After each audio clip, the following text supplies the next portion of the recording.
एक काले स्कूल के गुंडे ने लड़के को जमीन पर धक्का दे दिया, लेकिन जैसे ही वो उस पर और जुल्म करने वाला था, दूर से एक गुस्से भरी चीख सुनाई दी।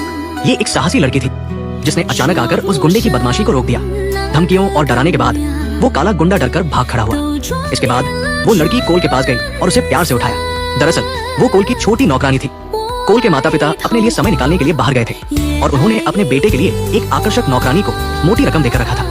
लेकिन जैसे ही वे गए, नौकरानी ने कोल को कमरे में लेकर खूब मस्ती शुरू कर दी। ये कमजोर कोल के लिए एक नया और पागलपन भरा अनुभव था। देर रात तक मस्ती चलती रही। उसे सुलाने के लिए नौकरानी ने उसे तेज शराब का एक गिलास दिया। शराब कभी न पीने वाले कोल ने अपनी कमजोरी छिपाने के लिए नौकरानी की नजर बचाकर शराब को फूलदान में डाल दिया। लेकिन इस छोटी सी हरकत ने अनजाने में उसकी जान बचा ली, क्योंकि शराब न पीने की वजह से वो आधी रात तक सो नहीं पाया। तभी अचानक दरवाजे की घंटी बजी, जिससे उसे कुछ गड़बड़ होने का अंदेशा हुआ। उसे डर था कि नौकरानी अब उससे मस्ती नहीं करना चाहती। वो चुपके से कमरे से निकला और देखने गया कि नौकरानी क्या कर रही है। सीढ़ियों तक पहुंचते ही उसने देखा कि नौकरानी ने अपने कुछ दोस्तों को बुलाया था और वे ट्रूथ और डेयर खेल रहे थे। कोल चुपके से सीढ़ियों से उन्हें देखने लगा। तभी बोतल नौकरानी पर रुकी और उसने डेयर चुना। उसे कहा गया, यहाँ मौजूद सभी को चूमो। उसने सबको चुमा और आखिर में एक लड़के की बारी आई जो उसे पसंद करता था। लेकिन अगले ही पल कुछ ऐसा हुआ कि कोल डर से कांप उठा। दरअसल नौकरानी और उसके दोस्त एक खतरनाक संगठन के सदस्य थे, जो एक गुप्त अनुष्ठान के जरिए अपनी इच्छाएं पूरी करना चाहते थे ताकि दुनिया पर राज कर सके। इसके लिए उन्हें सिर्फ कोल के शुद्ध खून की जरूरत थी। कोल फिर से डर गया और जल्दी से अपने कमरे में लौटकर पुलिस को फोन किया। अपनी हालत बताने के बाद वो बिस्तर पर सोने का नाटक करने लगा। डर और बेचैनी में उसे लगा कि उसका खून लिया जा रहा है। उनके कमरे से जाने के बाद कोल उठा और खिड़की से भागने की कोशिश करने लगा, लेकिन अगले ही पल नौकरानी उसके पीछे आ गई। उसने कोल को कुर्सी से बांध दिया, क्योंकि उसने रात को उनके डरावने खेल को देख लिया था। खेल इतना भयानक था कि कोल डर से बेहोश हो गया। जब वो होश में आया तो खुद को बंधा हुआ पाया। उसने चुपके से एक छोटे चाकू से रस्सी काटने की कोशिश की, लेकिन पीछे के शीशे ने उसे धोखा दे दिया। हालात शर्मनाक हो गए। कोल ने रस्सी काटने की रफ्तार बढ़ाई। तभी बाहर पुलिस की सायरन बजी और दो पुलिस वाले दरवाजा तोड़कर अंदर घुसे।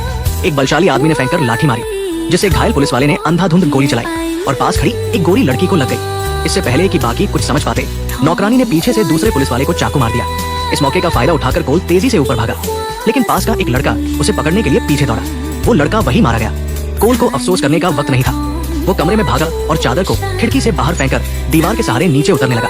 लेकिन जैसे ही वो आंगन में पहुंचने वाला था, वो बलशाली आदमी सामने आ गया और उसे आसानी से ऊपर खींच लिया। मजबूरी में कोल ने हाथ छोड़ दिया और जमीन पर गिर पड़ा। दर्द की परवाह न करते हुए वो गोदाम में भागा। वहाँ से कुछ हथियार उठाए और चादर में खुद को लपेट लिया। जल्द ही एक लड़की मोजे पहने हुए उसे ढूंढने आई। टॉर्च से चारों ओर देखने के बाद वो जाने लगी। जैसे ही उसने कोल को देखा, उसने फौरन एक आतिशबाजी उठाई और उसे जला दिया। आतिशबाजी से वो लड़की चूहेदानी में फंस गई और कोल गोदाम से भाग निकला। वो लड़की वहीं मर गई, लेकिन कोल को सांस लेने का मौका भी नहीं मिला कि वो बलशाली आदमी फिर उसके पीछे आ गया। उसने कोल को पकड़ लिया, लेकिन तभी दरवाजे से कुछ आवाज आई। ये वही काला गुंडा था जो कोल को तंग करता था और अब उसके घर पर अंडे फेंक रहा था। उसकी गुस्ताखी देखकर बलशाली आदमी ने कोल को उसे सबक सिखाने के लिए कहा, लेकिन जैसे ही कोल उसके सामने गया, गुंडे ने उसे एक मुक्के से गिरा दिया। गुंडे के जाने के बाद कोल ने बलशाली आदमी को भी एक मुक्का मारा। कोल फौरन भागा और एक अटारी पर चढ़ गया। उसने सीढ़ी तोड़ दी, लेकिन बलशाली आदमी रस्सी से पीछे चढ़ाया। अटारी का फर्श दोनों का वजन सहन न कर सका और वो टूट गया। बलशाली आदमी नीचे गिरकर मर गया, लेकिन कोल को राहत मिलने से पहले ही नौकरानी उसके पीछे आ गई। भागते हुए कोल पड़ोस की लड़की के घर में छिप गया। वहाँ बड़े लोग नहीं थे। नौकरानी के पीछे आने पर कोल ने लड़की को साथ लिया और बाथरूम में छिप गए। उसने अपनी कहानी सुनाई। लड़की ने कोल को डरा हुआ देखकर हौसला बढ़ाने के लिए उसे चूमा।